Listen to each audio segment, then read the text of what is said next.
আলামিন ওসসালাতু ওয়াসসালামু আলা রাসূলিল কারীম সাইয়্যিদুল আমবিয়া ও আশরাফিল মুরসালিন। সুপ্রিয় দর্শক, আসসালামু আলাইকুম ওয়া রাহমাতুল্লাহি ওয়া বারাকাতুহু। কাছে ও দূরে, দেশে ও বিদেশে যে যেখানে অবস্থান করে আমাদের দেখছেন, আপনাদের প্রত্যেককে সাদর আমন্ত্রণ জানাচ্ছি রমাদানের বিশেষ আয়োজন দেশ টিভির পর্দায় প্রিন্সিপাল গ্রুপ নিবেদিত কল্যাণময় রজনী প্রোগ্রামে। Powered by Islami Bank Bangladesh PLC, co sponsor Al Arafah Islami Bank PLC ও আল নাফি ট্রাভেলস। সুপ্রিয় দর্শক, এই কল্যাণময় রজনী কিন্তু রমজানের ভেতরেই এসেছে, যেই রমজান সম্পর্কে আল্লাহ সুবহানাহু ওয়া তাআলা আমাদেরকে নির্দেশনা দিয়েছেন রমজানের সামগ্রিক ইবাদত পরিপালন করতে, রজনীর সাথে সাথে দিন ও প্রত্যেকটা মুহূর্ত আমাদের জীবনে কাজে লাগাতে। আল্লাহ সুবহানাহু ওয়া তাআলা তাহলে আমাদের যে পুরস্কার দিবেন সেটিও বলেছেন লাআল্লাকুম তাত্তাকুন, যাতে তোমরা মুত্তাকি হতে পারো। এই পরিশুদ্ধতা আমাদের জীবনের সর্বক্ষেত্রে, আমাদের সম্পদের পরিশুদ্ধতা, আমাদের মালের পরিশুদ্ধতা, আমাদের জীবনের পরিশুদ্ধতা, আমাদের সমগ্র জীবনের যে পরিশুদ্ধতা, সে পরিশুদ্ধতাই অর্জিত হতে পারে যদি আমরা কল্যাণময় রজনীর সাথে সাথে প্রত্যেকটা মুহূর্তকে আমরা কাজে লাগাতে পারি। এরই অংশ হিসাবে আজকের আমরা যে বিষয়টি নির্ধারণ করেছি সেই বিষয়টি হলো ইসলামে জাকাতের গুরুত্ব, এবং যেই জাকাত সম্পদের পরিশুদ্ধতাকে নিশ্চিত করে। আর এই বিষয়ে আলোচনা করার জন্য আমরা আমন্ত্রণ জানিয়েছি দেশের দুজন শিক্ষাবিদ, বিজ্ঞ, আলিম এবং বিশিষ্ট লোকজনকে। আসুন শুরুতেই আমরা তাদের সাথে পরিচিত হই। আমার ডানে রয়েছেন হজরত মৌলানা শরীফ আহমদুল্লাহ, খতিব, মুন্সি, জামি মসজিদ, ঢাকা। আসসালামু আলাইকুম ওয়া রাহমাতুল্লাহি ওয়া বারাকাতুহু।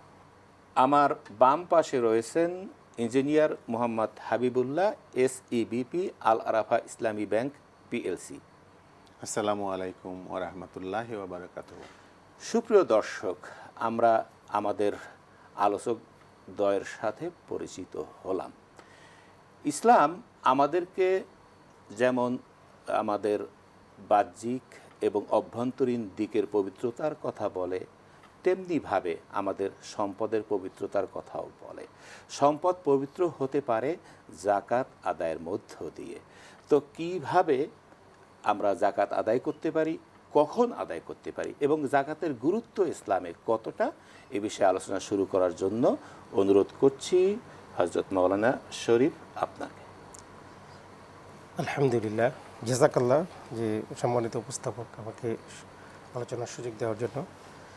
সম্মানিত দর্শক, এই রমজান আসলেই আমরা জাকাতের বিষয়টা আমাদের কাছে আসে। তো আপনি বিজ্ঞ আলেম এবং প্রফেসর, আপনি বিষয়টা জানেন। আল্লাহ সুবহানাহু ওয়া তাআলা বলেন, খুয মিন আমওয়ালিহিম সাদাকাতান তুতাহহিরুহুম ওয়া তুযাক্কিহিম বিহা ওয়া সাল্লি আলাইহি। আল্লাহ সুবহানাহু ওয়া তাআলা রাসূল সাল্লাল্লাহু আলাইহি ওয়াসাল্লাম বলেন যে, হে মুহাম্মদ সাল্লাল্লাহু আলাইহি ওয়াসাল্লাম, খুয মিন আমওয়ালিহিম সাদাকাতান, যে আপনি তাদের মাল থেকে সদকা গ্রহণ করেন। এই মালটা কি করবে? তুতাহহিরুহুম ওয়া তুযাক্কিহিম বিহা। একটা হচ্ছে যে তাদের মালকে পবিত্র করবে, আর দ্বিতীয় হচ্ছে তাদের নফসকে পবিত্র করবে। তুযাক্কিহিম বিহা, যেটা তাজকিয়ে নফস আমরা বলি। তো দেখেন যে ইসলাম রমজান মাসে আমরা জাকাত দিই, যদিও রমজানের সাথে জাকাত রিলেটেড না। মানে জাকাত শুধু রমজান মাসেই দিতে হবে অথবা রমজানেই শুধু ফরজ হয়, অন্য সময় হয়, বিষয়টা ওরকম না। বিষয়টা হচ্ছে যে আমরা রমজান মাসে জাকাতটা এই কারণে দেই যে যেহেতু রমজানে মানে 1/70 গুণ।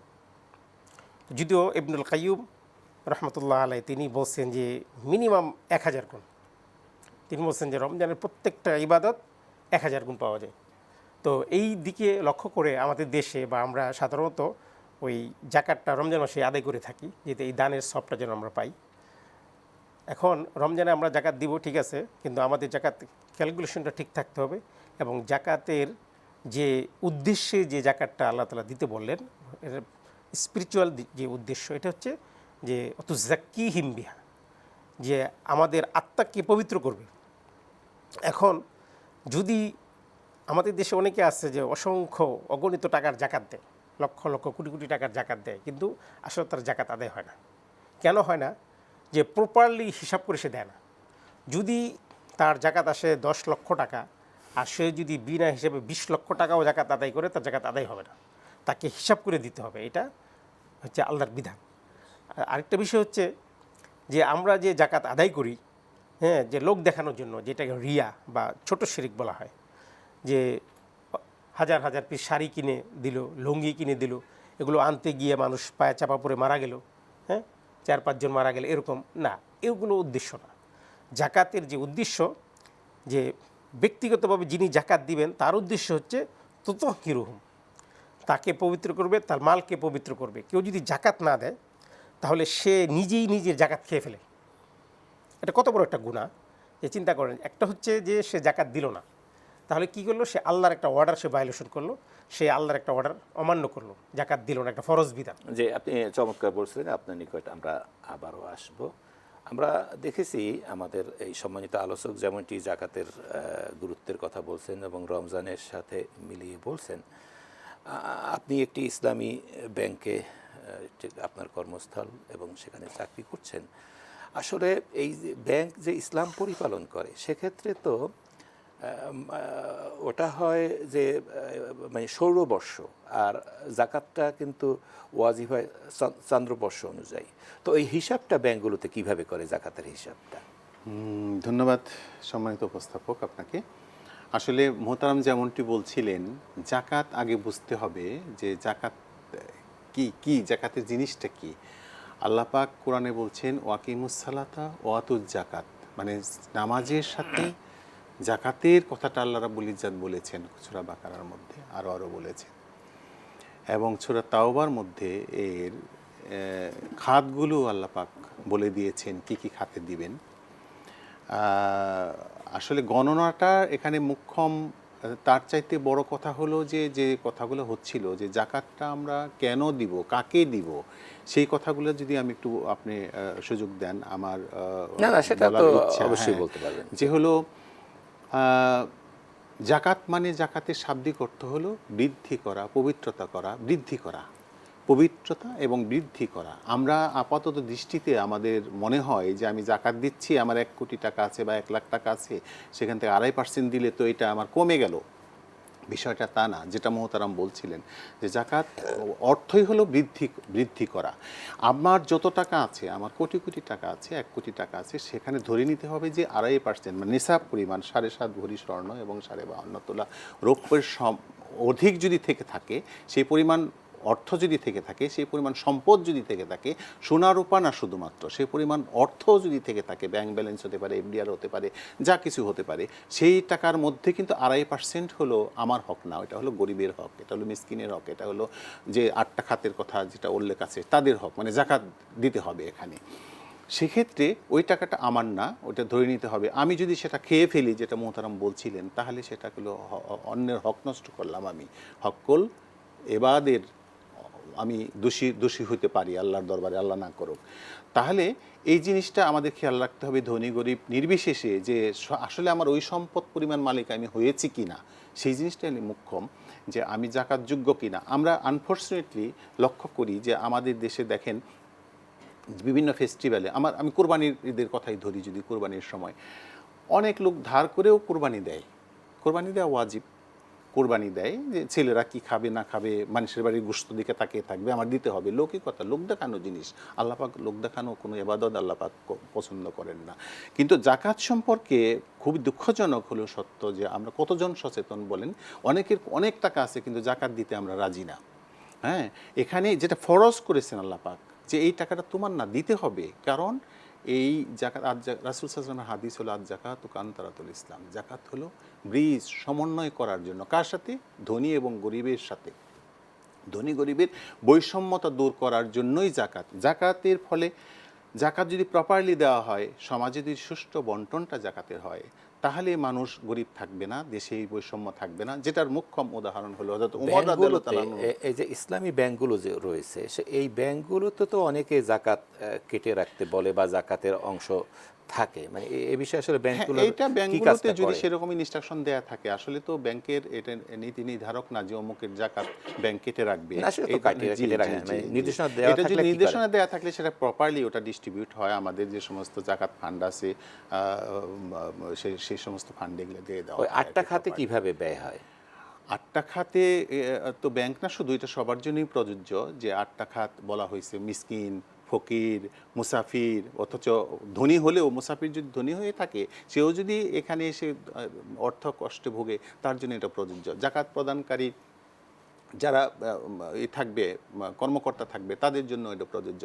মুসলিম যারা আছে তাদেরকে ইনসিস্ট করার জন্য, ইসলামের দিকে ইনসিস্ট করার জন্য তাদের জন্য প্রযোজ্য।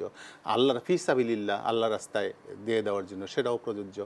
তো এরকমভাবে 8টা খাতেই আমরা দিতে এবং পারি। ব্যাংকগুলোর যে সুবিধা হচ্ছে সেটা হলো অনেকে টাকা দিলে একটা প্রাতিষ্ঠানিকভাবে এটা সুন্দরভাবে ব্যয় করতে পারে।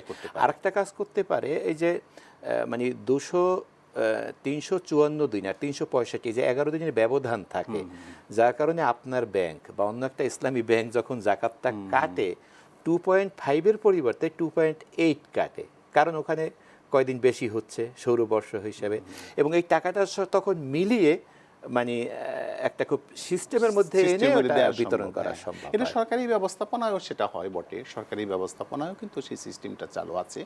তো আমরা যারা নিজেরা না পারি, সেটা নিজেরা না বুঝি, সেটা অবশ্যই আমরা বিজ্ঞ লোকের, সরকারি ব্যবস্থাপনায় যারা আছে তাদের পরামর্শ নিতে পারি, ব্যাংকের পরামর্শ নিতে পারি।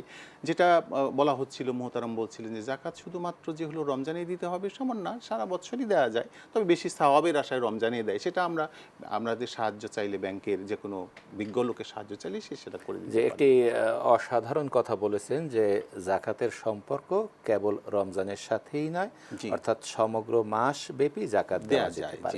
এ বিষয়ে আমরা আরও আলোচনা শুনব ছোট্ট একটি বিরতির পরে। সুপ্রিয় দর্শক, সময় হলো ছোট্ট বিরতির। আমরা ফিরছি কিছুক্ষণের মধ্যেই, সঙ্গেই থাকুন। বিরতির পরে আমরা ফিরে এলাম প্রিন্সিপাল গ্রুপ নিবেদিত কল্যাণময় রজনী প্রোগ্রামে, powered by Islami Bank Bangladesh PLC, co sponsor Al Arafah Islami Bank PLC ও আল নাফি ট্রাভেলস। সুপ্রিয় দর্শক, আমরা শুনছিলাম ইসলামে জাকাতের গুরুত্ব, এবং আরেকটি কথা শুনছিলাম যে জাকাতটি খুব হিসাব নিকাশ করতে হয়, এবং যে বিষয়টি আপনি আগে বলছিলেন খুব অসাধারণ বিষয় বলছেন। দুটো বিষয়, একটি হলো যে জাকাতের সাথে কেবল রমজান বিশেষায়িত নয়, অর্থাৎ 11 মাসের যে কোনো সময়ই জাকাত ওয়াজিব হতে পারে। এটা এ কারণে যে জাকাত হলো ইয়াহুলু আলাইহিল হাউল, একটা বছর অতিক্রম করতে হবে, এবং মানুষের তো সম্পদ শুধু রমজানে হয় না, অন্যান্য মাসেও হতে পারে। যে মাসে 1 বছর পূর্ণ হবে সে মাসেই আমার জাকাত দেওয়া জরুরি। আরেকটি কথা বলেছেন আপনি, খুবই গুরুত্বপূর্ণ, যে জাকাতের হিসাবটা রাখতে হবে। তো এবং এই ক্ষেত্রে যে কথাটি বলছেন যে আসলে হিসাব না রেখে যদি আমরা খুব বেশি দিয়ে দেই, যে পরিমাণ জাকাত হয়, সে যদি একটু ব্যাখ্যা করতেন তাহলে অস্পষ্টতা এবং জটিলতা দূর হতো। আচ্ছা, জাযাকাল্লাহ। মূল বিষয়টা হলো যে মনে করেন একজনের জাকাত আসছে 10 লাখ টাকা, কিন্তু সে হিসাব করেনি, এমনি থোক বরাদ্দ দিয়ে দিল 20 লাখ টাকা, তাহলে এটাতে জাকাত আদায় হওয়ার সম্ভাবনাটা কম বা হবে না, এরকমই। আর মানে এটার মূল বিষয়টা হলো আপনি আল্লাহর বিধানের নিয়ত করে জাকাত পরিপালন করছি, এরকম নিয়তটা তার মধ্যে নাই, সে হলো দান সাদকা করতে পারে। কিন্তু যদি জাকাতের নিয়তটা থাকে, তারপর যে পরিমাণ জাকাত হয় তার যদি বেশি দিয়ে দেয়, হিসাবটা করলো না, বাবা সব মালি দিয়ে দিলাম, আমি জাকাতের আদৌ হিসাব করলাম না, আমার 7 ভরি স্বর্ণ রয়েছে বা 10 ভরি স্বর্ণ রয়েছে, হিসাব করলে আমি কতটুক দিয়ে দেবো, 1.5 ভরি হয়তো দেয়া লাগবে, 7.5 থেকে আরো যদি অর্ধেক পরিমাণ থাকে, 11 ভরি যদি থাকে, কিন্তু আমি হিসাব না করে যদি 8 ভরি দিয়ে দেই, আমার কি জাকাত আদায় হবে না? তখন তো দান করার কারণে তার মালিকানা আর জাকাত নিসাব থাকলোই না। এর মানে হলো যে জাকাতের নিয়তটাও জরুরি আর হিসাবটাও জরুরি। তো সেখানে তো তার 8 ভরি চলে গেলে তার জাকাতই আসে না, তাই না? তখন তো সে সবই দান করে। ধন্যবাদ, আপনি ভালো বলছিলেন। আরেকটি বিষয় হলো যে আমরা যেমন আমাদের সম্মানিত আলোচক আলোচনা করছিলেন যে জাকাতের যদি একটু মাসারিফুজ জাকাত খাতগুলো যদি বলতেন আমাদের দর্শকদের উদ্দেশ্যে। সম্মানিত দর্শক, সূরা তাওবা আল্লাহ তাআলা বলেন, আউযু বিল্লাহি মিনাশ শাইতানির রাজিম, ইন্নামাস সাদাকাতু লিল ফুকারাই ওয়াল মাসাকিনি ওয়াল আমিলিনা আলাইহা ওয়াল মুআল্লাফাতি কুলুবুহুম ওয়া ফির রিকাবি ওয়াল গারিমিনা ওয়া ফি সাবিলিল্লাহি ওয়া ইবনিস সাবিল। তো মূলত 8টা খাত আমরা জানি, যে ফকির, মিসকিন, গরিব এবং যারা মুসাফির এবং দাস মুক্তির জন্য, এবং এরকম যদি হয় যে ইসলামের দিকে মানুষকে কনভিন্স করার জন্য অমুসলিমকে দেওয়া, এটা ইসলামের প্রাথমিক যুগে যাই ছিল, পরবর্তীতে ওলামায়ে বলছে যে না, এটা এখন আর হবে না। তারপরও অনেক ক্ষেত্রে এটা মানে টলারেবল। আরেকটা বিষয় হচ্ছে যে দিনের দাওয়াতের ক্ষেত্রে বা জিহাদের ক্ষেত্রে এটা ইউজ করা যায়। তো জাকাতের ফান্ড আমাদের দেশে এরকম হয়েছিল যে কোনো একটা টিভি চ্যানেল জাকাত চেয়েছিল। তো এখন কথা হচ্ছে যে জাকাত যদি আপনি কাউকে দেন, তাহলে তাকে মিল্কিয়াতটা দিতে হবে, তার মালিকানা দিতে হবে। আমাকে গত কয়েকদিন আগে প্রশ্ন করছে যে ইফতার সামগ্রী জাকাতের টাকাতে কিনে দেবো, এটা আদায় হবে কিনা। তো যদি আমি ইফতার সামগ্রীও কিনে দেই এবং তার মালিকানায় দিয়ে দিই, তাহলে আদায় হয়ে যাবে।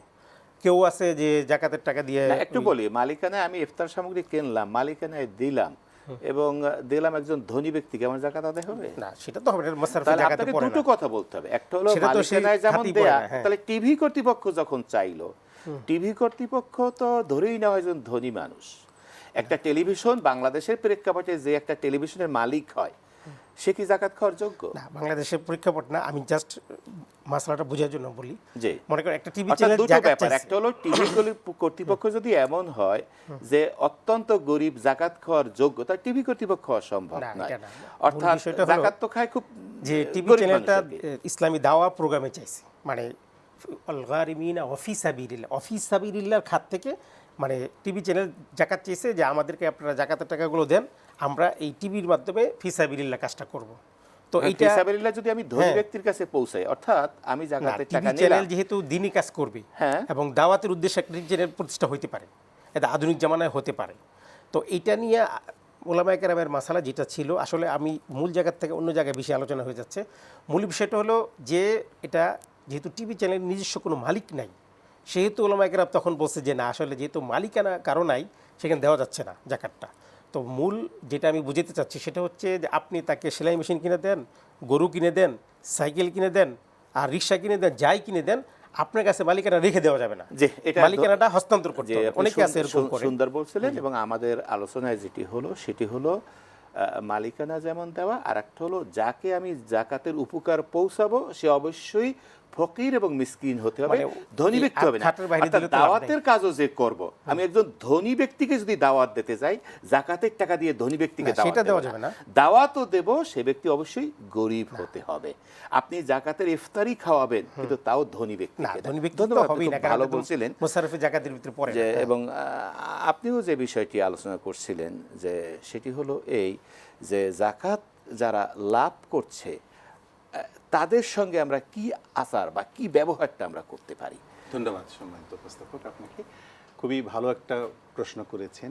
এই প্রশ্নটা অনেকেই করে এবং এটা আসলে খুব যুগোপযোগী একটা প্রশ্ন। আমরা দেখি বাংলাদেশে জাকাত আমরা দিই, অমুক সাহেব, অমুক গাজী সাহেব, হাজী সাহেব, চেয়ারম্যান সাহেব জাকাত দিবেন, আগের দিন হয়তো খুব মাইকিং করে দেওয়া হয়, বড় ধরনের প্যান্ডেল করা হয়, সেখানে শাড়ি কেনা হয়।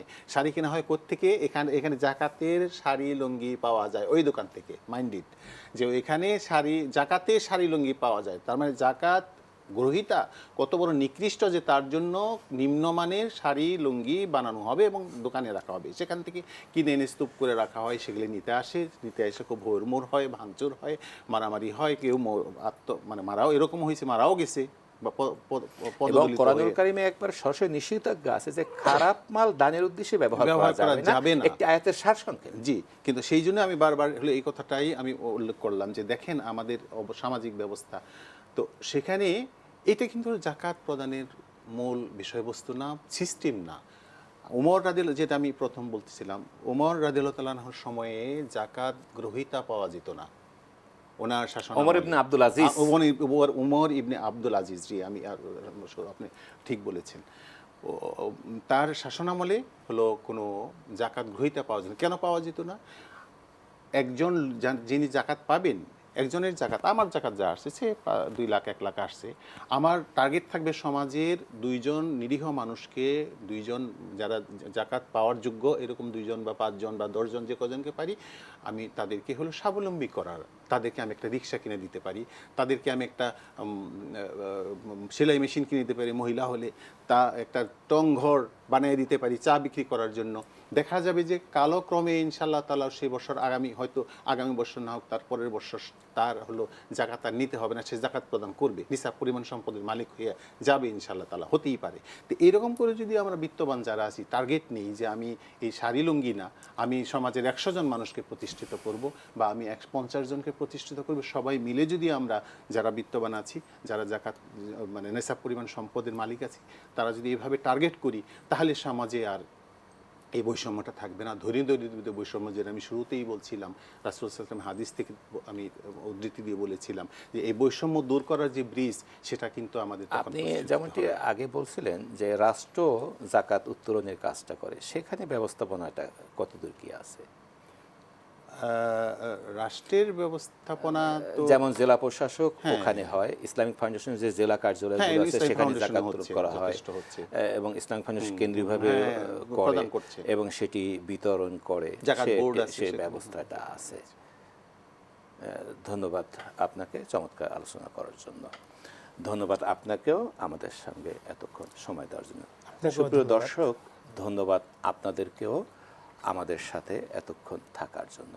আমরা আলোচনা করছিলাম ইসলামে জাকাতের গুরুত্ব, এবং অনেকেই ধারণা করেন যে দুজন সম্মানিত আলোচক থেকে আমরা জানলাম যে জাকাত কেবল রমজানের সাথে সম্পৃক্ত নয়, কারণ জাকাতের বড় শর্ত হলো 1 বছর অতিক্রম করা। সম্পদ যখন আপনি অর্জন করলেন, সেটিকে শুধু রমজানে অর্জন করেন? আরও তো 11টা মাস রয়েছে, অর্থাৎ যখন 1 বছর পূর্ণ হবে তখনই আপনি জাকাত দেবেন। তো আমাদের দেশে রমজানে কেন বেশি দেয়? ওই যে রমজানের বিভিন্ন বহুমুখী যে ফজিলত রয়েছে, সেই ফজিলত লাভ করার আশায় বেশি বেশি করে মানুষ রমজানে দান করে। আপনি যখনই দান করুন, আরেকটি কথা আমরা জানলাম, সেটি হলো খুব হিসাব নিকাশ করে আমরা জাকাতটা দেব। কিছু দিলাম, হিসাব করলাম না, আমার স্বর্ণ, রৌপ্য, ব্যবসায়িক পণ্য, ফল ফসলের জাকাত, অর্থাৎ সামগ্রিক যে সম্পদ যখন জাকাতযোগ্য হবে, আমরা যেন হিসাব করে জাকাত দেই, তাহলেই আমরা আমাদের জীবনকে সার্থক করতে পারি। সুপ্রিয় দর্শক, আমরা চলে এসেছি অনুষ্ঠানের শেষ প্রান্তে। প্রিন্সিপাল গ্রুপ নিবেদিত কল্যাণময় রজনী অনুষ্ঠানের powered by Islami Bank PLC, co sponsor Al Arafah Islami Bank PLC ও আল নাফি ট্রাভেলস।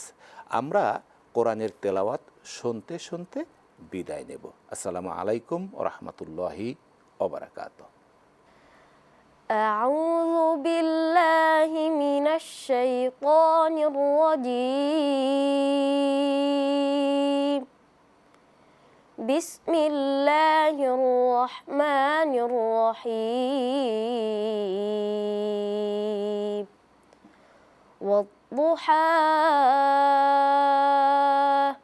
ওয়াল-লাইলি ইযা সাজা মা ওয়াদ্দা'আকা রাব্বুকা ওয়া মা ক্বালা وَلَلْآخِرَةُ خَيْرٌ لَكَ مِنَ الْأُولَى وَلَسَوْفَ يُعْطِيكَ رَبُّكَ فَتَرْضَى أَلَمْ يَجِدْكَ يَتِيمًا فَآوَى وَوَجَدَكَ ضَالًّا فَهَدَى وَوَجَدَكَ عَائِلًا فَأَغْنَى فَأَمَّا الْيَتِيمَ فَلَا تَقْهَرْ وَأَمَّا السَّائِلَ فَلَا تَنْهَرْ وَأَمَّا بِنِعْمَةِ رَبِّكَ فَحَدِّثْ صدق الله العظيم. السلام عليكم.